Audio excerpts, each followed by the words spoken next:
7월 6일 야고보서 3장 1절에서 12절 말씀을 가지고 하나님 앞에서 말하라, 하나님 앞에서 말하라, 이런 제목으로 말씀 나누도록 하겠습니다. 우리는 야고보서 통해서, 특별히 2장을 통해서 참된 믿음이라는 것은 행함으로 드러날 수밖에 없다.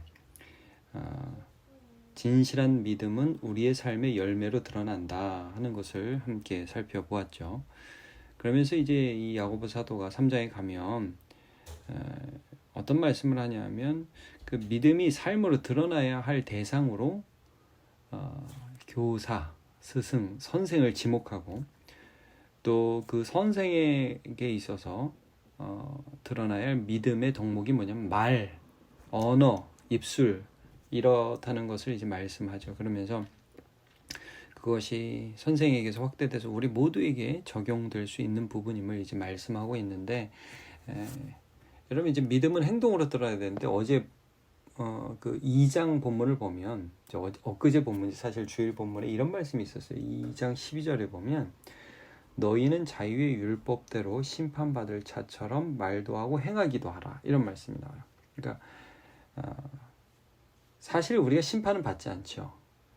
율법은 우리에게 이제 성령이 주시는 자유의 율법이 됐어요. 그것을 지키고 또 사랑하는 마음으로 따르는 겁니다. 근데 마치 심판받을 것처럼 하나님 앞에서 그 하나님을 두려워함으로 말도 하고 행하기도 하라. 이게 이제 우리가 하나님을 경외하는 이런 마음이 믿음이 삶으로 나오는, 믿음이 행함으로 드러나는 원리가 되는 거죠. 하나님을 기억하니까 이게 그냥 믿음이라는 게 관념이 아니니까요. 살아계신 하나님과의 사귐이 있기 때문에 행동으로 드러날 수밖에 없는 거예요. 바로 이 말씀과 똑같은, 방금 읽었던 2장 12절과 똑같은 말씀이 오늘 1절에서 시작되는 겁니다. 내 형제들아, 너희는 선생된 우리가 더 큰 심판 받을 줄 알고 선생이 많이 되지 말라. 그러니까 세상은 자꾸 선생 되려고 해요. 높아지려고 해요. 선생 되면 주어지는 보수가 있으니까 높은 자리를 차지하고 명예를 얻으려고 한단 말입니다. 근데 우리는 선생 되려는 데에 있어서 동기가 다른 거예요. 여기에는 심판에 대한 두려움이 갑자기 생겨요. 선생을 통해서 하나님이 하시려는 일이 있어요.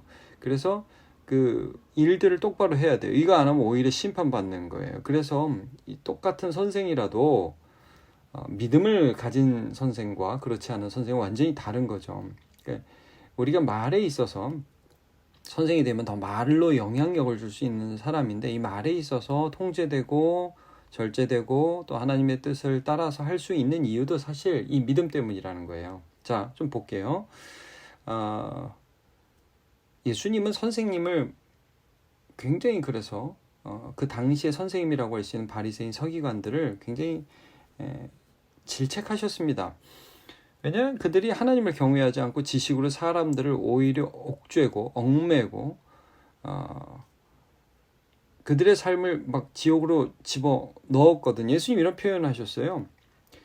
마태복음 23장 15절에 보면 화 있을 자 외식하는 서기관들과 바리새인들이여, 너희는 교인 한 사람을 얻기 위하여 바다와 육지를 두루 다니다가 생기면 너희보다 배나 더 지옥 자식이 되게 하는도다.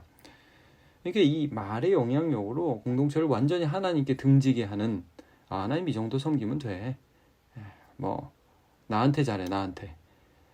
그리고 하나님께 가야 할 관심과 하나님을 경외해야 할 그 사람들의 태도를 막 희석시키고 자기가 영광받고 이런 일들을 했거든요.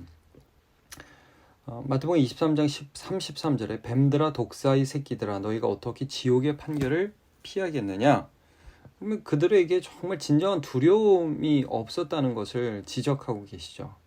그러니까 우리는 이 세상을 살아가면서 우리 어떤 위치에 있어건 사실 선생 자리를 피할 수는 없습니다. 부모가 되기도 하고요, 회사에서 직급이 올라가기도 하고요, 교회에서도 목사, 장로, 집사, 권사, 교사, 구역장, 이게 피할 수가 없거든요. 근데 이 모든 순간에 우리가 이 말로써 하나님을 경외하고 있는지 우리 스스로를 돌아볼 수 있어야 된다는 거예요.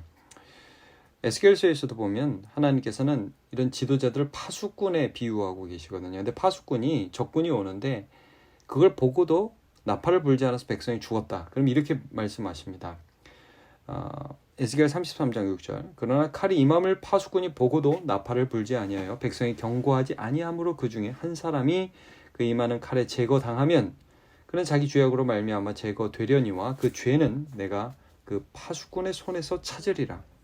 그러니까 불지 않은, 경고하지 않은, 마땅히 하나님이 파수꾼의 자리에 놓아서 해야 할 일을 하지 않은 그 파수꾼에게서 죄를 찾으리라 라고 하나님 말씀하시는 굉장히 무서운 것입니다. 자, 야고보 사도는 그래서 이 하나님 앞에서의 이 사명을 기억하고 그 하나님을 두려워해야 된다. 맡겨주신 하나님을 정말 경외해야 된다는 걸 말씀하고 있어요. 이게 신앙이 삶으로 드러나는 원리가 됩니다. 그러면서 맨 먼저 이 말이라는 것이 얼마나 큰 영향력을 끼칠 수 있느냐. 먼저 이렇게 말씀하죠. 온전함에 대해서. 우리가 다 실수가 많으나 말에 실수가 없는 자라면 곧 온전한 사람이나 능히 온몸도 굴레쓰우리. 그러니까 이 말은 작은 것이지만 거기 실수가 없다면 사실 여러분 말을 참 지혜롭게 하고 말을 정제되게 하고 선한 영향을 끼치고 그럼 나머지는 보장된 거 아니겠습니까? 그러면서요. 말이 얼마나 영향력을 공동체에 전체에 영향력을 끼치는가. 3절 보시죠. 우리가 말들의 입에 재갈 물리는 것은 우리에게 순종하려고 그 온몸을 제어하는 것이라. 자, 말 재갈을 물리죠. 그리고 힝 하는 말을 자, 왼쪽 오른쪽 이렇게 끌고 다니는데 방법이 뭐냐? 이 입에다 재갈을 물린다는 거죠. 아주 작은 것이지만 큰 말을 제어한다. 똑같다. 말도 우리가 하는 이 말과 말이 이 우리나라 말이 똑같아서 좀 헷갈리는데 우리가 하는 이 언어도 똑같다는 말이에요. 이 언어를 통해서 전체를 제어한다는 거예요. 자, 4절을 보죠. 또 배를 보라. 그렇게 크고 광풍이 밀려가는 것들을 지극히 작은 키로서 사공의 뜻대로 운행하는 이와 같이 혀도 작은 지체로되 큰 것을 자랑하도다. 이게 여러분 이게 어떻게 보면 좀 긍정적인 부분이 있는 거예요. 말을 잘하잖아요. 그러면 그 공동체가 평안해요. 지혜로운 지도자는 말을 지혜롭게 하죠. 위로하는 말을 하고 또 전체가 가야 할 방향을 잘 제시하고 아픈 사람들을 잘 다독여주고 이 말에 전체를 아우르는 힘이 있어요. 그래서 그 잠언에 보면 이런 말씀이 있었던 거 여러분 기억하시죠? 잠언 29장 18절 묵시가 없으면 백성이 방자히 행하거니와 율법을 지키는 자는 복이 있느니라. 묵시가 없다면 백성이 방자히 행한다. 이 묵시라는 말이 하나님의 말씀이 드러나는 것이거든요. 우리가 비전이라고도 번역을 하는데 드러난 하나님의 말씀. 그러니까 어떤 선생 모세를 통해서 선지자들을 통해서 드러나는 그런 하나님의 말씀이 없으면 백성이 방자히 행한다는 거예요. 그러나 말씀이 제대로 선포돼서 백성들이 그 말씀을 지키기 시작하면 그 공동체가 산다는 거죠. 수많은 믿음의 왕들이 히스기야나 요시야 같은 왕들이 하나님 율법책을 지키고 그 말씀대로 살려고 분투할 때 하나님이 그 백성들을 살려주시고 그 공동체가 사는 것을 보잖아요. 그러니까 여러분 지도자가 바른 말씀을 전하고 그 말씀대로 온 공동체가 함께 살면 예를 들면 목사가 한 교회에서 하나님의 말씀을 성실하게 선포하고 온 성도들이 그 말씀을 따라서 하나님께 순종하면 그 공동체는 안정된 거예요. 그래서 목사가 굉장히 중요합니다.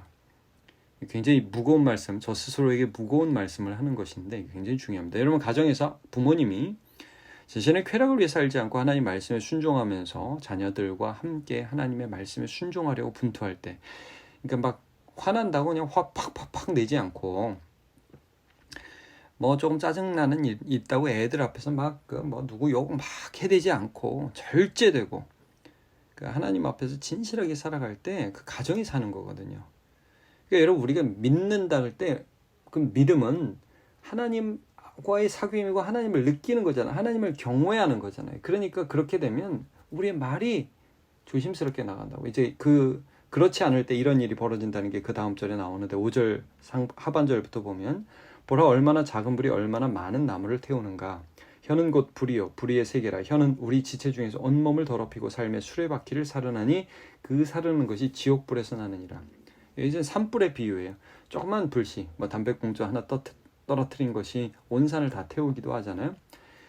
말이 씨가 돼서 온 공동체를 다 사르잖아요. 그러니까 우리가 출애굽기에도 구체적으로 그런 언어를 기록하는 이유가 있죠. 애굽에 매장지가 없어서 여기서 죽이느냐, 우리는 메뚜기 같다, 저 사람들은 장대하고 우리가 보기엔 아무것도 아니다. 자, 여러분, 이런 말들, 이 말들이 얼마나 공동체를 순식간에 다 태워버립니까? 이게 이 말들 함부로 하는 게 길들여지지가 않아요. 7절 8절 보면 여러 종류의 짐승, 새, 벌레, 바다 생물 다 사람들이 길들일 수 있고, 그러니까요, 참 사람이 신기해요. 길들여요. 코끼리도 길들이더라고요. 그런 코끼리도. 그러니까 코끼리가 얼마나 많이 맞고 학대를 받았으면 코끼리가 길들여져서 발 들어 그럼 발 들고, 누워 그럼 누웠고. 이게 참 별의별 게 다 길들여지는데, 근데 혀는 못 길들인다. 8절. 혀는 능히 길들일 사람이 없나니 쉬지 아니하는 악이요 죽이는 독이 가득한 것이라. 이게 혀가 한번 말하기 시작하면 이게 절제가 안 된다. 자, 이쯤에서 우리 잠언 말씀 한번 다시 기억해 봅시다. 잠언 16장 32절에 노하기를 더디하는 자는 용사보다 낫고 자기의 마음을 다스리는 자는 성을 빼앗는 자보다 나으니라. 여러분, 우리가 도저히 할 수 없는 일들, 노하기를 더디하는 것, 그것이 어떻게 가능하죠? 여러분, 잠언의 굉장히 중요한 주제, 전체 주제가 뭐예요? 하나님을 경외하는 것이 지혜와 지식의 근본이다. 노하기를 더디하는 것은 자연적인 인간으로서는 불가능합니다. 근데 내 앞에 누가 계신 것을 아는 거예요. 하나님이 계신 것을 아는 것입니다. 우리가 어떻게 구원받았다는 거예요? 예수 그리스도의 피로 구원받았다는 거예요. 그걸 아는 사람은 내가 도저히 할 수 없는 일을 하기 시작합니다. 이게 뭐예요? 절제. 그래서 여러분, 성령의 이 9가지 열매 중에 마지막 열매가 뭐예요? 절제. 사이와우 자양 충원절 해가지고 절제를 하게 된단 말이에요. 성령님께서 우리가 우리 마음대로 막 그냥 쏟아놓게 하지 않으세요. 하나님을 두려워하는 마음. 오늘 본문에서 핵심은 그래서 1절이라고요. 전생된 우리가 더 큰 심판을 받을 줄 알고 하나님을 늘 기억하는 마음이 우리 안에 있기 때문에 내가 그냥 편안한 애들 앞에서 말을 해도 그 하나님 앞에서 진실하게 살고자 몸부림치는 거예요. 이게 믿음이라는 것이죠. 자, 잠언에 이런 말씀도 있었어요. 잠언 29장 20절. 내가 말이 조급한 사람을 보느냐, 그보다 미련한 자에게 오히려 희망이 있느냐. 말이 조급한 자, 그냥 이 말을 하고 싶어서 견딜 수 없는 자. 그 말이 가져올 파급 효과와 어떤 영향력에 대해 생각하지 않고 그냥 속에서 분노와 미움과 시기와 비아냥거림이 그냥 속에서부터 올라오는 거예요. 그런 사람이 희망 없다는 것이죠. 여러분, 하나님을 믿는 자는 하나님 앞에서 행합니다. 하나님 앞에서 말합니다. 그래서 올라온다고, 내 속에서 올라온다고 다 그렇게 말하지 않을 수 있는 능력이 점점 생기기 시작해요. 진정한 하나님을 향한 두려움, 이게 있는 거죠. 자, 어울리지 않음, 참된 신자에게 어울리지 않는 이중적 삶에 대해서 이렇게 고발합니다. 9절, 10절, 11절, 12절 보면, 자, 이것으로 우리가 주 하나님을 찬송하고 또 이것으로 하나님의 형상대로 지음받은 사람을 저주하나니. 이게 뭐예요? 우리의 혀죠. 우리의 입이죠. 하나님께 예배당에서 찬양을 하고 하나님 감사합니다. 그리고 나서 형제들과의 관계에서 막 심한 말, 욕설을 내뱉는다는 거죠. 그거는 하나님 앞에서 행하지 않는 부분이니까 이게 이상하다. 이건 가짜다. 이런 믿음이 진짜 구원받는 믿음이겠느냐? 행함 있는 믿음이겠느냐? 그러면서 샘과 나무를 비유하죠. 자, 11절. 샘이 한 구멍에서 어찌 단물과 쓴물을 내겠느냐? 12절. 내 형제들 어찌 무화과 나무가 감람 열매를 포도나무가 무화과를 맺겠느냐? 이와 같이 짠물과 단물을 내지 못하느니라. 샘이 하나인데, 믿음이 하나인데, 내가 신뢰하는 그분이 한 분인데, 어떻게 그분을 믿는 마음 속에서 이 통로가, 제일 첫 통로가 입이잖아요. 이 통로를 통해서 나오는 게 찬송과 저주가 될 수 있느냐? 불가, 그건 가짜. 여러분, 우리는 항상 마음을 그래서 다뤄야 돼요. 잠언에서도 그래서 중요한 게 지킬 만한 그 어떤 것보다 네 마음을 지키라, 이렇게 말씀을 하잖아요. 그리고 한편으로는 두려워야 되지만 이건 한편으로 소망이에요. 하나님을 두려워하고 하나님을 경외하고 그래서 마음을 지키고 그 마음 속에 하나님의 말씀을 온유함으로 받는 자, 1장의 그 표현이잖아요. 온유함으로 말씀을 받아라. 그런 자는 이 입에 절제가 나타나기 시작하고 하지 말아야 할 말들을 좀 접는, 그리고 해야 할 말들에 대해 담대하게 말할 수 있는 그런 변화된 이 언어 생활이 시작된다는 것을 말씀해 주고 있어요. 여러분, 하나님을 경외하세요. 하나님을 두려워하세요. 하나님 앞에 우리의 모든 삶이 오늘 드러나고 있다는 것을 늘 기억하시기 바랍니다. 이게 믿음입니다. 그리고 그런 믿음을 가진 자는 말이 변해요.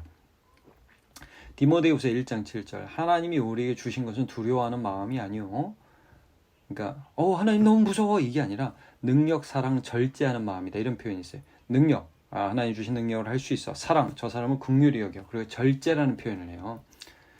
옛날에는 근신하는 마음이라고 번역을 했었는데 절제라는 마음을 주셔요. 내 마음대로 다 하지 않는 것이죠. 우리가 삶을 살아갈 때 여러분, 하나님 믿지 않는 것 같은 모습이 툭툭툭 튀어나오기도 하죠. 근데 그걸 인식하는 거예요. 그러니까 하나님을 두려워하기 때문에 그런 걸 인식하는 거예요. 그래서 그 영역을 주께 붙들어서 하나님 앞에 복종시키고, 그래서 하나님의 하시고자 하는 말씀이 내 말을 통해서, 내 입술을 통해서 드러나는 귀한 주님의 도구들이 다 되시기를 바랍니다. 같이 기도하겠습니다. 하나님, 오늘 우리가 절제를, 우리의 마음에 있는 말들을 우리의 입으로 내뱉을 때 절제해야 하는 존재임을 알게 하시니 감사합니다. 그리고 우리의 힘으로는 할 수 없지만 참된 믿음, 하나님을 경외하는 마음, 심판자를 두려워하는 그 마음 가운데 우리가 우리의 말들이 절제되는 것을 하나님이 하실 수 있음을 보게 되었습니다. 오랜 세월을 두고 점점 우리의 말이 아름다워지게 해주시고 진실할 수 있도록 도와주시고 정말 보듬어주는 말이 될 수 있도록 도와주시고 죄악을 미워하는 입술이 될 수 있도록 도와주시고 하나님을 향하여 기도하는 입술이 될 수 있도록 은혜 내려 주시옵소서. 오늘도 하나님 앞에서 말하게 하여 주옵소서. 예수님의 이름으로 기도합니다. 아멘.